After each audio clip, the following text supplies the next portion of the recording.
but I do appreciate everyone's support, and stay tuned, because as I get a chance, I'll post up videos. And at the very least, these events I go to, Cars and Coffee or whatever, I'll throw up pictures on Instagram.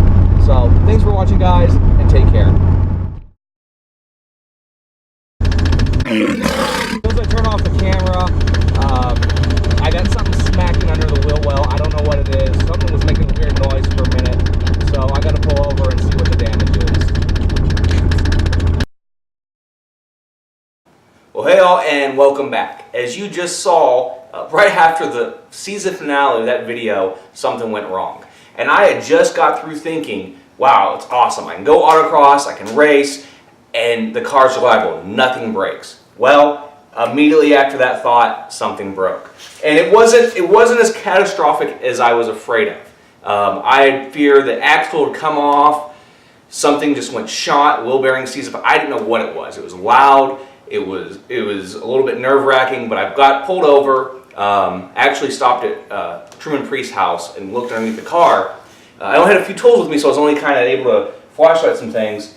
I saw a few specks of axle grease, but I didn't see any tears in the boot. So I'm like, well, what's going on here? So I continued to drive home, because I examined everything. Everything seemed fine, and it kept making that noise. And I started experimenting. I put the car in neutral. I'm like, okay, well, maybe it's in the transmission, because I could feel it right at the drive shaft tunnel, sort of right around between there and the glove box. And I'm like, okay, it changes as I change speed, but it's consistent. And I'd play around the transmission, and I'd go neutral and coast a little bit, and it didn't go away, and all of a sudden it stopped. And I'm like, okay, well, shit, maybe it was something in the transmission. So what actually had happened is these bolts, two of them didn't have a retainer washer, and they'd worked themselves out. And one of them was out enough to where it had enough slack where it was banging against the bracket that protects the transmission. It was an awful noise. And of course it makes sense that you hear it with the consistent speed of the car, because the axle is rotating whether you're coasting or not. And the noise had finally ended when it threw that bolt. But that was not to say there wasn't any damage. I did find some new bolts and retaining washers from ATS, and what they were, they're for the MR2, and they're a little bit longer, but since the holes go all the way through, that's not an issue.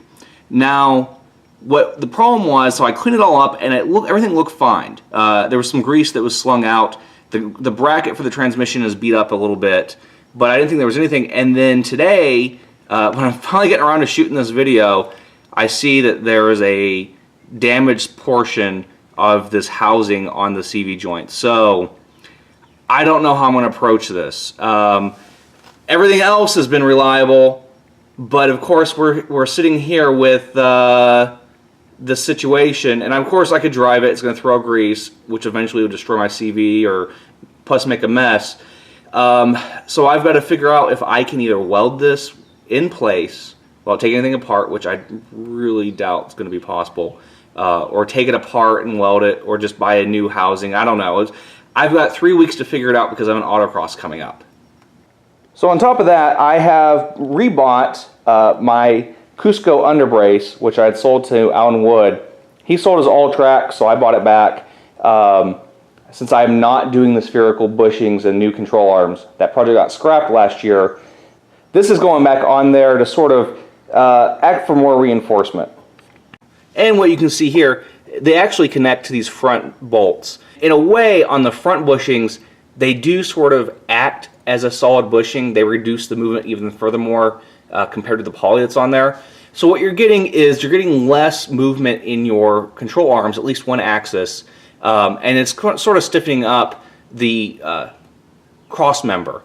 So it's just a little bit more assurance. It's not like it's a game changer as far as handling goes, but it does increase rigidity, predictability, and things seem a little bit sharper in the steering. So what does this season hold? Of course, we're in our 4th season. I mean, it's kind of hard to believe that 4 years now of doing this, or 4th year, but we're still going. Car's still here. There's not a whole lot I need to do to it. I need to take care of this axle thing. That is the only must. As far as mods go, the car spent all winter on jack stands because I was waiting to get those bolts, and I was just busy. I'm in school full time. Budget's a little tight because I'm paying out of pocket for that. It all piles up. So it just kind of slows down, you know, the less essentials in life. I still care about the car. I want to do this project and stick around for this, but life happens. And so we do what we can. Now, the mods I'm doing this year are all very basic. This year I want to enjoy the car when I have the chance, because between school now and this heavy summer session I have coming up, of course fall as well, if I have time to do anything with the car, I want to be driving it. I don't want to be having to be underneath it all the time. So the projects are just going to be things I can do quickly and don't keep the car in jack stands for a while. So I'm getting on this axle now because 3 weeks autocross coming up. I don't know how I'm going to get to do this year. So I want to get at least one in this spring and hopefully some in the fall at the least. So there's that. I got a couple weight reduction mods. I might even try to tackle this carbon fiber hood back here if I find a means for headlight covers. So, because I'm not going to have the budget to pay anytime soon, so if I do use it, it'll go on a straight carbon. But yeah, just some minor mods and tweaks, might mess with alignment, things like that. But I may not have a lot of videos this year, but I am going to try to make more content, whether it be just small things here and there. A lot of the projects I think will be self-fabrication, things that I either make on my own or just kind of come up with, just, you know, to save cost and just keep the project moving. So, but I like to encourage you guys to also make your own videos. I mean, I'm not just doing this for attention or anything. I really want, you know, attention for the car and the community, and hopefully to inspire you guys to go ahead and do your own videos and contribute to this as well, because, I mean, if we're all doing this together, more people will wear the car, and everyone gets to share their builds, and we can see what we're all doing and kind of just stay connected as a community. So anyway, thanks for watching, guys.